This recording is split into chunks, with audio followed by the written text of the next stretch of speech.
Here is a fact that will stop you cold.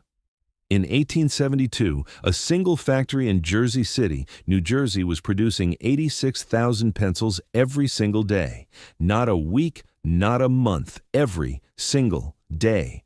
That is more than 31 million pencils per year rolling out of one building, at a time when the United States was still recovering from the Civil War, when most Americans had never seen a factory floor, and when the concept of mass production was barely 2 decades old, and each of those pencils sold for 5 cents. 5 cents.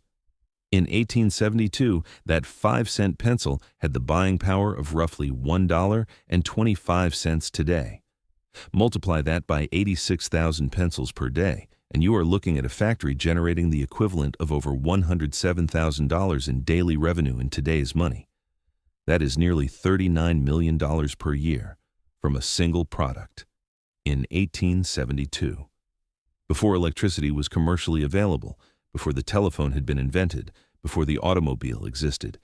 And here is what no one is talking about. This company did not start as a pencil company. It started as a man who baked graphite in his mother's kitchen oven. It started in a shack in Massachusetts with a 13-year-old boy and a piece of black rock. And that 13-year-old grew up to become the largest manufacturer of graphite products in the entire world.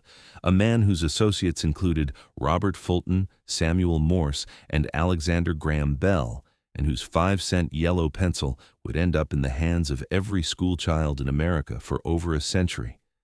This is not just the story of a pencil. This is the story of how one invention, initially rejected, ignored, and nearly lost to history, quietly became the backbone of American education, warfare, and industry. This is the story of Joseph Dixon, the Joseph Dixon Crucible Company, and the iconic yellow Ticonderoga pencil that almost never existed. If you are ready to see what really happened, let us begin. Let us go back to the beginning. Not 1872 when the money was flowing. Not 1847 when the factory was built. We are going back to 1812. Salem, Massachusetts. A 13-year-old boy named Joseph Dixon finds a piece of graphite, and his life changes completely. Joseph Dixon was born on January 1st, 1799, in Marblehead, Massachusetts. From a young age, he was obsessed with materials, with chemistry, with the question of what ordinary substances could be made to do. His father was a sea captain, and those sailing vessels brought back exotic materials from all over the world, including graphite from the island of Ceylon in what is today Sri Lanka. Young Joseph got his hands on that graphite, mixed it with clay and water, rolled it into strips, baked it in his mother's kitchen oven, and pressed the dried strips into grooves carved into pieces of cedar wood. He had just made a pencil. He was 13 years old. But here's the real problem. Nobody wanted it. At the time, educated Americans wrote with quill pens and ink. The graphite pencil was a curiosity, a novelty, and nothing more. Dixon tried to sell his pencils in the 1820s and found almost no market. He experimented. He tinkered. He kept the idea alive while he pursued other uses for graphite. Because Joseph Dixon was not just a pencil man, he was a graphite man. And graphite, he was convinced, was one of the most useful materials on Earth. In 1827, Dixon formally established his business in Salem, Massachusetts. He was 28 years old.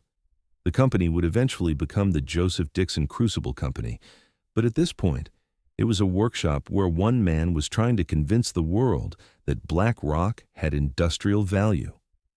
He discovered that graphite made an excellent stove polish, giving cast iron stoves a glossy protective finish. He discovered it could be added to lubricants, to foundry facings, to brake linings, to paint, making surfaces resistant to corrosion and heat. He was not building one business. He was building an entire graphite economy, product by product, application by application. And here is what no one is talking about. Joseph Dixon's friends were not ordinary men. He kept company with Robert Fulton, the inventor of the steamboat. He corresponded with Samuel Morse, the inventor of the telegraph. He collaborated with individuals at the cutting edge of American invention. Dixon was operating at the absolute center of 19th century industrial progress, and his work with graphite touched almost every major development of the era. But the pencil, The pencil was still waiting for its moment. Now let us look at what finally broke the pencil through. Because it was not a marketing campaign, it was not a product improvement, it was not a better price, it was a war. When the American Civil War began in 1861, everything changed for Joseph Dixon and for the pencil industry. Soldiers in the field needed to communicate. They needed to write letters home. They needed to keep records, mark maps, and sign documents. The quill pen was useless in a battlefield environment. You needed a container of liquid ink, a fragile feather quill, and a steady surface to write on. None of those things existed in a tent in Virginia in the middle of a thunderstorm. The pencil, on the other hand, was perfect, dry, portable, durable. It worked in rain. It worked in mud. It worked lying in a trench. It worked at 30 below zero. Soldiers across the Union and Confederate armies started using pencils by the millions, and demand for Dixon's product exploded almost overnight. Dixon responded with the kind of industrial genius that defined his entire career. He designed and patented a machine in 1866 capable of producing 132 pencils per minute, 132 pencils per minute, at a time when most pencils in America were still being imported from Europe or made by hand in small workshops. Joseph Dixon had just industrialized the pencil. He had turned a handcraft into a mass production operation, and he had done it during the most devastating conflict in American history. Think about what 132 pencils per minute means in context. A skilled craftsman making pencils by hand might produce 2 or 3 per hour, perhaps 20 in a full workday. Dixon's machine produced 132 in 60 seconds. That is the equivalent of a single craftsman working around the clock for an entire week, every single minute, without rest. One machine, 60 seconds, 132 pencils. But here is the kicker. Dixon did not just build the machine. He built the supply chain. He understood that a pencil is not just graphite. It is cedar wood. It is clay. It is the ferrule, the small metal band at the top. It is the eraser. It is the yellow paint. He began securing sources for every single component, building what we would today call a vertically integrated supply chain, controlling as much of the production process as possible. And then, in 1869, Joseph Dixon died. He was 70 years old. The company he had built from a kitchen oven experiment was, at the moment of his death, the largest manufacturer of graphite products in the entire world. He left behind a factory in Jersey City, a patent on pencil-making machinery, a network of industrial clients across the United States, and a growing market for the humble pencil. The real empire, however, was only just beginning to be built. Let us talk about the factory itself, because this is where the story becomes extraordinary. In 1847, Dixon had moved his company from Salem, Massachusetts, to Jersey City, New Jersey.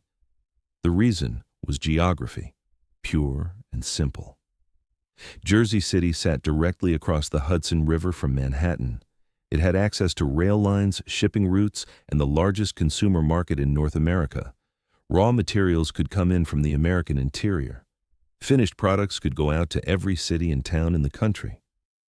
Dixon recognized that you could not build a national business from a small Massachusetts port town. You needed to be connected to everything. He built his factory in what is now the Van Vorst Park neighborhood of downtown Jersey City. The complex eventually grew into a massive collection of red brick buildings in a Romanesque industrial style, with pedestrian bridges connecting the different structures, multiple production floors, warehousing space, and office buildings. It was not just a factory. It was a campus. By 1872, 3 years after Dixon's death, his son-in-law Orestes Cleveland had taken over as president, and the numbers were staggering. The factory was producing 86,000 pencils per day. That was roughly 1/3 of all pencil consumption in the United States at the time. Let that sink in. One factory. 1/3 of the entire country's pencils. In a nation of approximately 44 million people. At 5 cents per pencil, that daily output was worth $4,300 in 1872 currency. That is the equivalent of roughly $107,000 per day in today's money, or about $39 million annually, from pencils alone. The company also produced graphite crucibles for the steel industry, stove polish, lubricants, and other industrial products. The total operation was enormous by any standard. The production process itself was a marvel of industrial engineering. Eastern red cedar was the preferred wood, transported from forests across the American South and Appalachian regions. Cedar was chosen for very specific reasons. It was soft enough to cut cleanly with a sharpener, it did not splinter dangerously, it held paint well, and it had a natural fragrance that resisted moisture. Workers would receive cedar logs, cut them into slats of precise thickness, then run those slats through machines that carved parallel grooves across the surface. Graphite cores, made from a mixture of graphite and clay that had been compressed, dried, and cut to exact dimensions, were laid into those grooves. A second grooved cedar slat was glued on top, sandwiching the graphite core inside. The bonded slat was then fed through cutting machines that shaped individual pencils, smoothed their surfaces, fed them through paint stations that applied the signature yellow lacquer, stamped them with the Dixon brand, and attached ferrules and erasers. Every single step was mechanized. Every single step was standardized. In an era before assembly lines were an established concept, Joseph Dixon Crucible Company had built one of the most sophisticated manufacturing operations in America. Now, let us talk about the pencil that truly made the company immortal. In 1873, 4 years after Dixon's death, the company made a critical acquisition. They purchased the American Graphite Company, located in Ticonderoga, New York.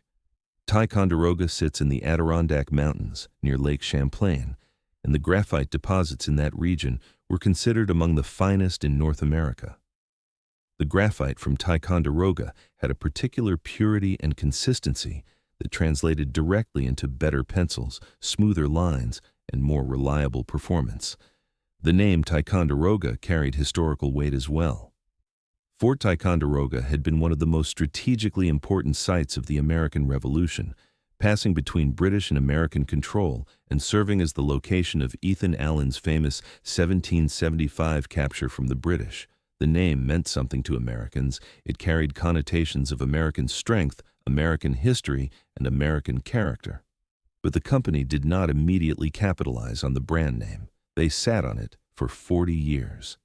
It was not until 1913 that the yellow No. 2 Ticonderoga pencil was officially introduced, and the Ticonderoga name was added to the company's branding. And when it was introduced, the design was deliberate. The iconic yellow lacquer finish was not accidental. In the 19th century, high-quality graphite came primarily from China and the Orient, and yellow was a color associated with Chinese imperial prestige and luxury. American pencil manufacturers began using yellow paint as a signal to consumers. This pencil contains premium, Eastern-sourced graphite. It was a marketing message embedded in the paint. By choosing yellow for the Ticonderoga, Dixon was telling every schoolteacher, every student, and every office worker in America, this is a quality product. This is the real thing. The strategy worked beyond all expectations. The Ticonderoga pencil became the default writing instrument for American classrooms within a generation of its introduction. Schools across the country adopted it as a standard supply. It was inexpensive enough that school districts could purchase them in bulk, reliable enough that teachers did not have to worry about quality variations, and well-made enough that it earned a reputation for consistent performance. A single Ticonderoga pencil, teachers discovered, could write approximately 35 miles of text before the graphite was exhausted. That is not a marketing claim. That is a documented technical specification, and it became a selling point that passed from generation to generation. Wait a minute. Before we go any further, we need to talk about something that almost destroyed everything.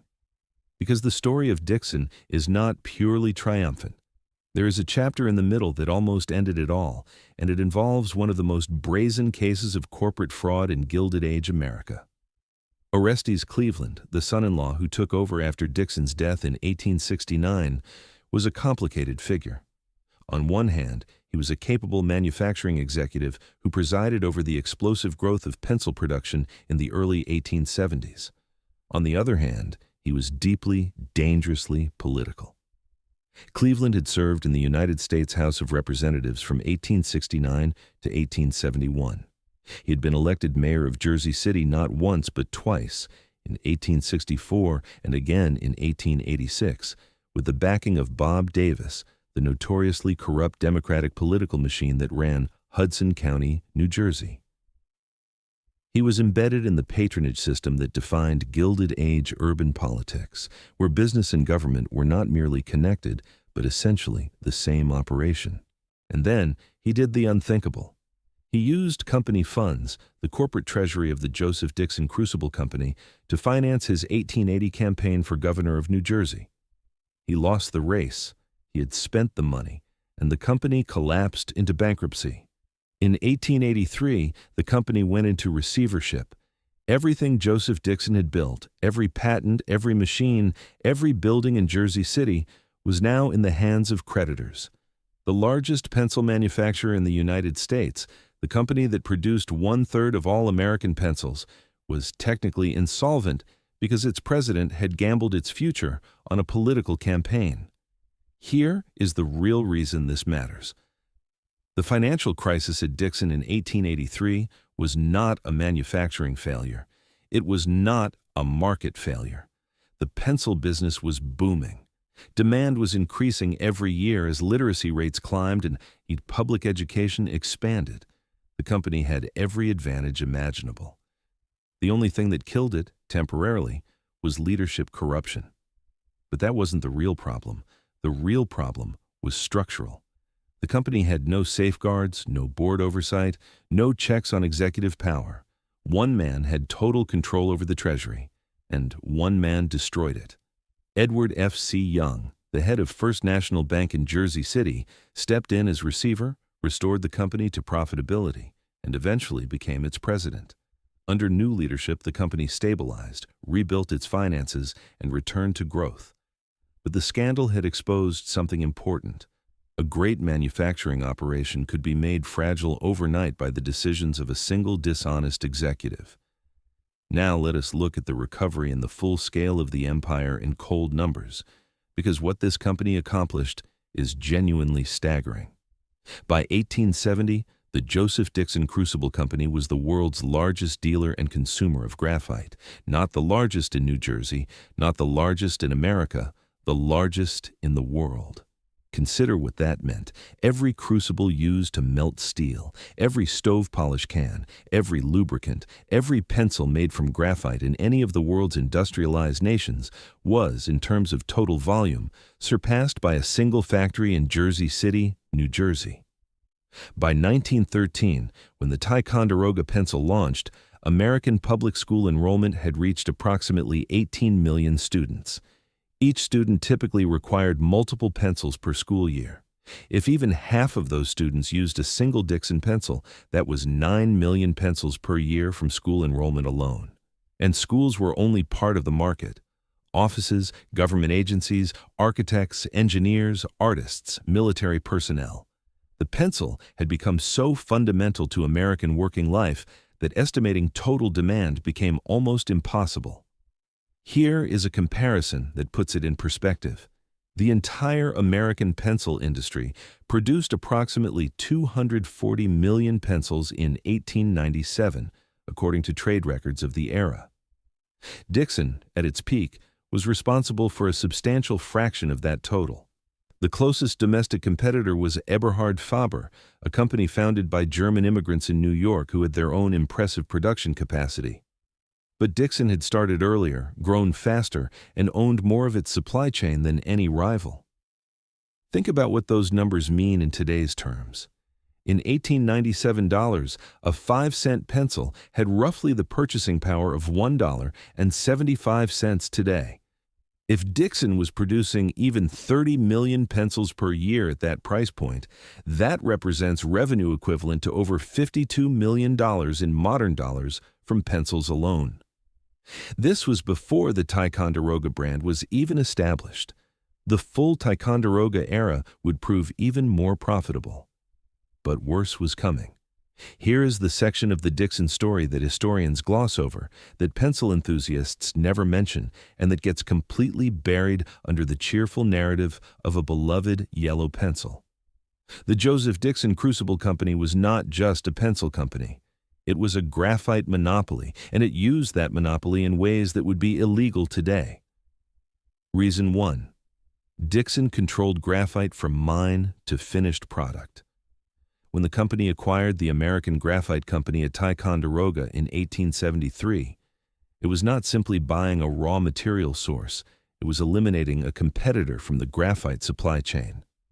By owning the mines, the processing facilities, and the manufacturing operations simultaneously, Dixon could control graphite prices across multiple industries at once. Competing pencil companies, crucible manufacturers, and industrial lubricant producers all depended on graphite, and Dixon sat at the top of the entire supply chain. That is not a competitive advantage. That is a chokehold. Reason 2. The antitrust violations were real. In the 1940s, the Joseph Dixon Crucible Company, along with its three main American pencil-making rivals, pleaded no contest to charges of violating the Sherman Antitrust Act. The charges included price fixing. The four largest American pencil companies had been coordinating their pricing to prevent competition, ensuring that no matter which brand a consumer chose, they paid the same price. This is not speculation. This is a documented legal case. The company pleaded no contest and received its penalty.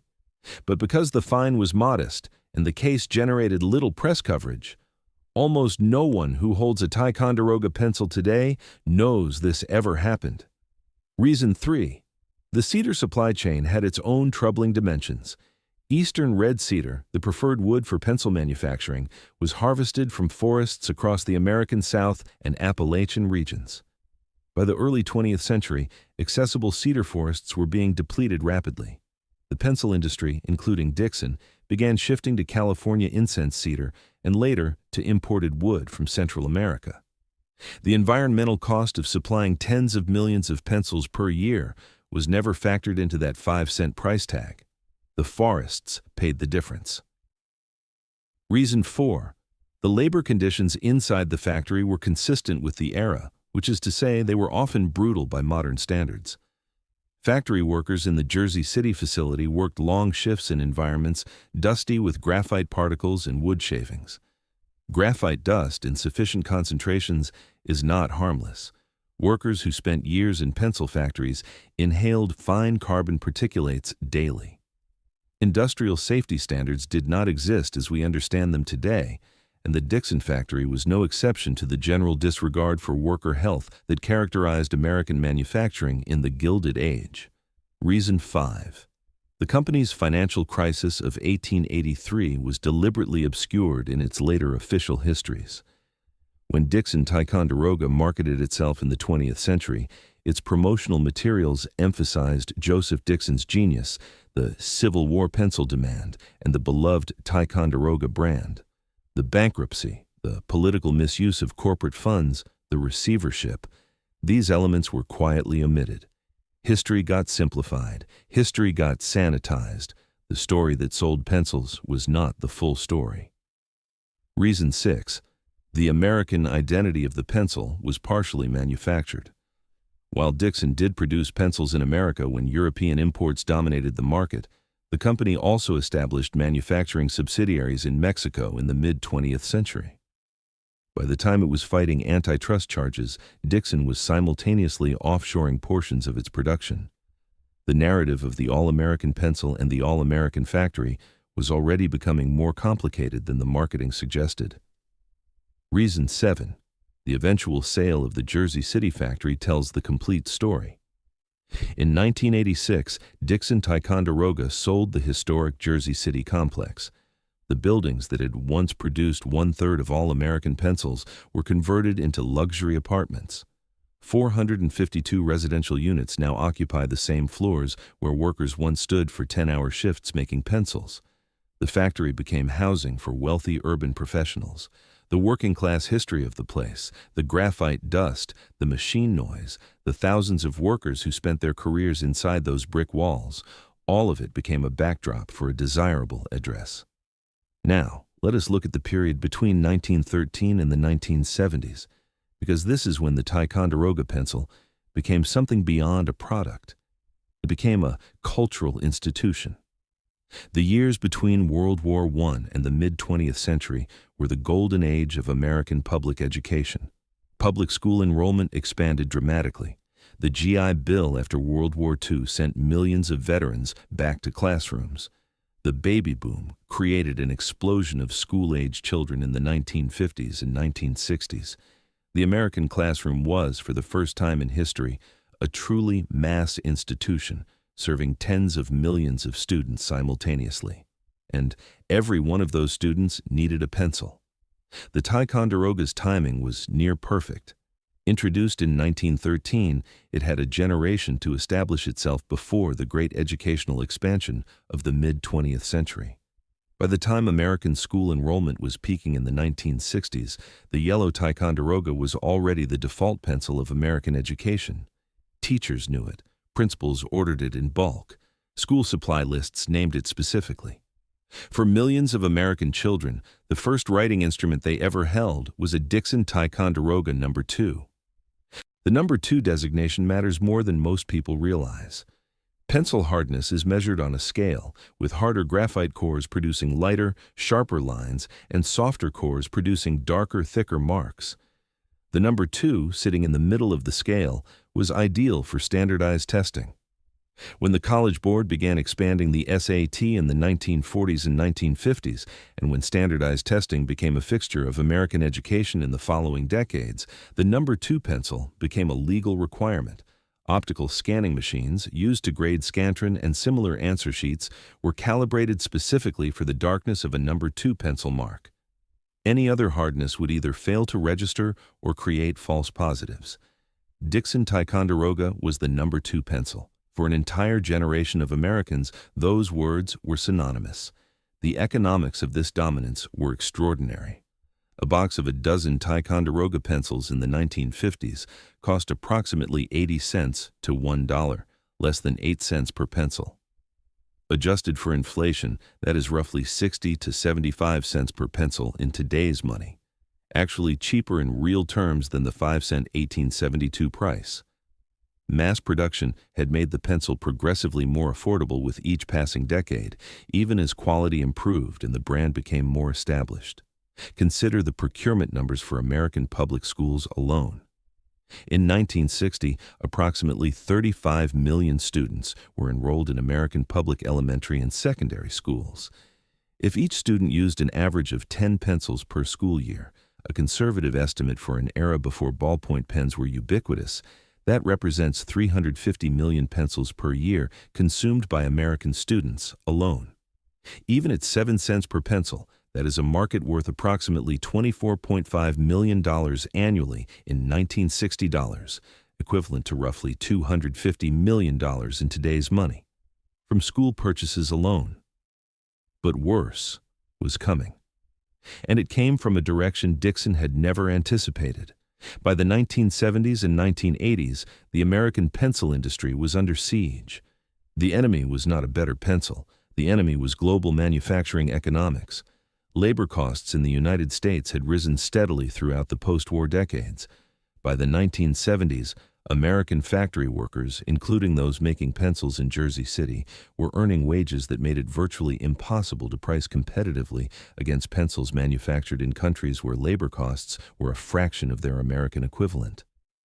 Brazil, Mexico, China, and other nations were developing pencil manufacturing industries capable of producing at comparable quality at a price that Dixon could not match. The numbers tell the story. In 1981, the Joseph Dixon Crucible Company posted revenues of $64 million, but earned only $1 million in profit. A single dollar of profit for every 64 in revenue. That is a profit margin of 1.5%, almost nothing. The following year, 1982, revenues fell to $57 million, and the company recorded a net loss of $1 million. A company that had once been the most profitable pencil manufacturer in the world was now losing money. In 1982, the Joseph Dixon Crucible Company merged with the Bryn Mawr Corporation.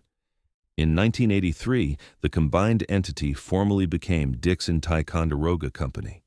Headquarters shifted out of Jersey City entirely, first to Vero Beach, Florida, then to Maitland, Florida, and eventually to Heathrow, Florida.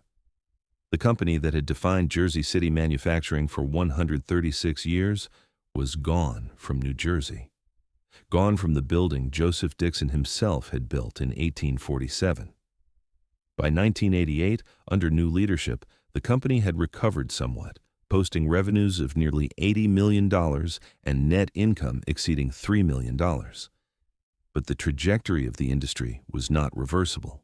American pencil manufacturing was in structural decline, and no management team could change the fundamental economics of global labor arbitrage. The final blow came in stages. The Jersey City factory, sold in 1986, became luxury apartments. Production shifted to Versailles, Missouri, and then increasingly to facilities in Mexico and other lower-cost locations. In 2004, the Dixon Ticonderoga Company was acquired by Fila Group, an Italian stationery company. The last American remnant of Joseph Dixon's empire was now foreign-owned. The pencil that had symbolized American education, American manufacturing, and American ingenuity for over a century belonged to a corporation headquartered in Milan, Italy. Gone, disappeared, over. Now, let us be very clear about something. Because this story is not history. This story is happening right now in industry after industry across America. The pattern that destroyed the American pencil industry is identical to the pattern that has hollowed out American manufacturing, from textiles to consumer electronics to furniture. It goes like this: an American company builds a dominant position through innovation and quality. It establishes a brand that consumers trust. It builds factories, employs workers, and creates wealth. And then, as the industry matures and profit margins compress, the economic pressure of global competition becomes irresistible. Production moves offshore, the factories close. The brand name survives, owned by financial entities with no connection to the original business or its workforce. This is not abstract. Look at Kodak. Kodak owned the photography market the way Dixon owned pencils. At its peak in 1996, Kodak had revenues of $16 billion and employed 145,000 people worldwide. By 2012, it had filed for bankruptcy. The culprit was digital photography, yes, but the deeper issue was the same as Dixon's. An industry leader that had dominated for so long, it had stopped seeing the disruption coming until it was too late. Look at Polaroid. At its peak, Polaroid had revenues of over $3 billion annually and controlled the instant photography market with the same iron grip Dixon had over graphite pencils. It filed for bankruptcy in 2001. The brand name was sold, resold, and licensed to foreign manufacturers. Today, the Polaroid name exists on products made in factories with zero connection to Edwin Land's original Massachusetts operation. Look at what is happening to American manufacturing today. According to Federal Reserve data, American manufacturing employment peaked at approximately 19.5 million workers in 1979. By 2023, that number had fallen below 13 million. That is 6.5 million manufacturing jobs, gone in roughly 4 decades. The factories that housed those jobs did not disappear. Many of them were converted into luxury apartments, just like the Dixon factory in Jersey City. The same mistake. Different time period. Always the same ending. And here's the connection that matters most for anyone building something today. Joseph Dixon himself was not personally wealthy in the way we think of Gilded Age industrialists. He was not Rockefeller. He was not Carnegie. He built an extraordinary company, but the real financial extraction from that company happened after his death, under the control of political insiders and bankers. Dixon built it, others extracted from it, and ultimately others sold it. The pattern repeats today with founders who build companies and get diluted, sidelined, and bought out before the real wealth is created. Let us now take a full accounting of what Joseph Dixon and the company he founded actually accomplished, because the numbers are extraordinary. Joseph Dixon introduced graphite pencils to America in 1829. Over the following 175 years, his company and its successors produced a number of pencils that defies easy comprehension. At 86,000 per day in 1872, the factory alone was producing over 31 million pencils annually at that point. By the mid-20th century, with expanded facilities and a dominant market position, annual production exceeded 100 million pencils per year from Dixon operations alone. Today, the Dixon Ticonderoga Company, under Fila Group ownership, sells over 700 million pencils per year globally. 700 million. From a single brand that traces its origins to a 13-year-old boy baking graphite in a kitchen oven in 1812. If you laid those 700 million pencils end to end, they would circle the Earth approximately 14 times. The Ticonderoga pencil has been used for standardized tests by every single college-bound American student since the SAT was standardized in the post-war era. It has been used in every American classroom from rural Mississippi to suburban Connecticut for over a century. It is the pencil that exists in the background of every American childhood photograph from the 1920s through the 1980s, sitting in the pencil tray of the school desk, tucked behind the ear of a teacher lying on the floor of a testing room.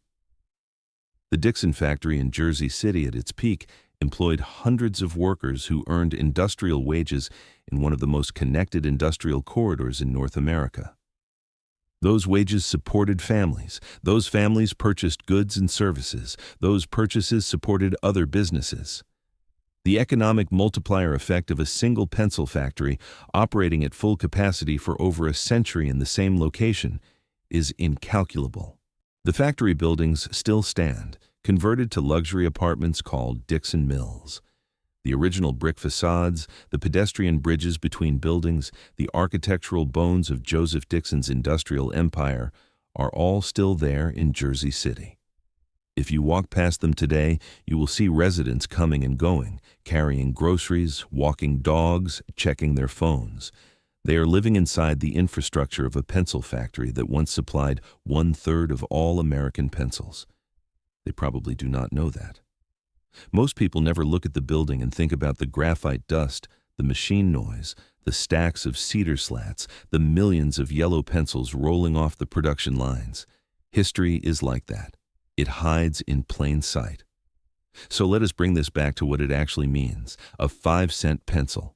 That is where this story starts, and that is where it ends. A product so simple, so ordinary, so ubiquitous that we literally do not notice it anymore. When was the last time you thought about your pencil? When was the last time you considered what it took to make it, who made it, what company stood behind it, what history was embedded in that yellow lacquered cedar shaft? The Joseph Dixon Crucible Company represents something that should not be forgotten. It represents what happens when genuine industrial invention meets genuine market need. Joseph Dixon was not a financier.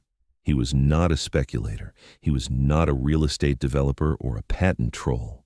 He was a man who found a material, understood its properties better than anyone else on earth, and spent his entire life turning that understanding into useful products.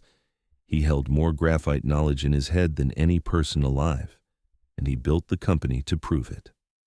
By 1870, just before his death, the numbers speak for themselves. The world's largest dealer and consumer of graphite, the world's largest manufacturer of graphite products.